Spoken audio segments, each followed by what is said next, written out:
The year is 1917, and Representative Oscar Callaway enters a disturbing statement into the U.S. Congressional Record. The statement reveals why J.P. Morgan interests hired 12 high-ranking news managers. The 12 were asked to determine the most influential newspapers in America. They were to figure out how many news organizations it would take to control generally the policy of the daily press of the United States.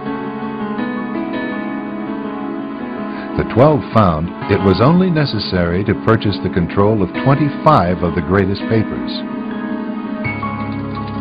An agreement was reached. The policy of the papers was bought, and an editor was placed at each paper to ensure that all published information was in keeping with the new policy. Soon, that policy would be defined by a front group formed by J.P. Morgan and his colleagues. In fact, Morgan's personal attorney was founding president of the organization, the Council on Foreign Relations.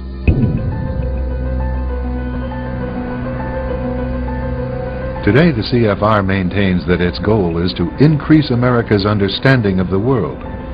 However, the actual objective of this highly exclusive club is revealed by the rare admissions of the insiders themselves. In the early 60s, a Georgetown University professor collects information for a book favorable to the network of powerful men who founded the CFR. For 2 years, Professor Carroll Quigley is allowed to examine the confidential papers and secret records of this network. Quigley reveals that these men aim to create a world system of financial control in private hands, able to dominate the political system of each country and the economy of the world as a whole. In short, they seek total and quiet control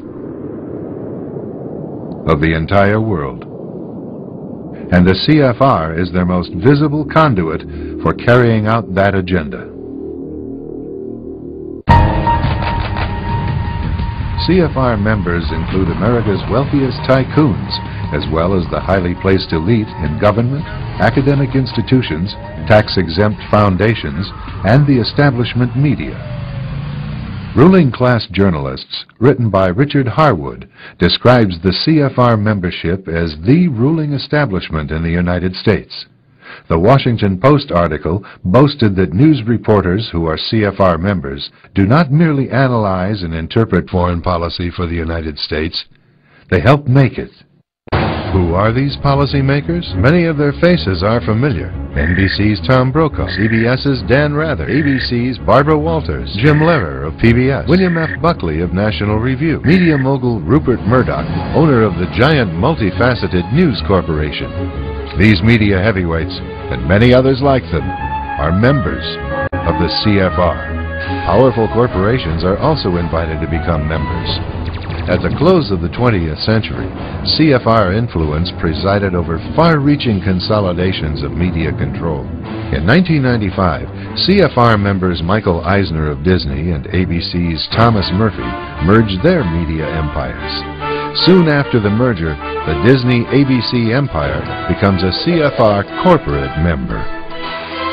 In the year 2000, the world's largest internet service provider, America Online, joins forces with Time Warner, one of the world's largest news organizations. The CEOs favoring the move are CNN's Thomas Johnson and Time Warner's Gerald Levin, both CFR members. Once again, another media giant is created under the shadow of CFR influence. Today, an elite handful of individuals define the agendas that are supported by the empire of establishment news.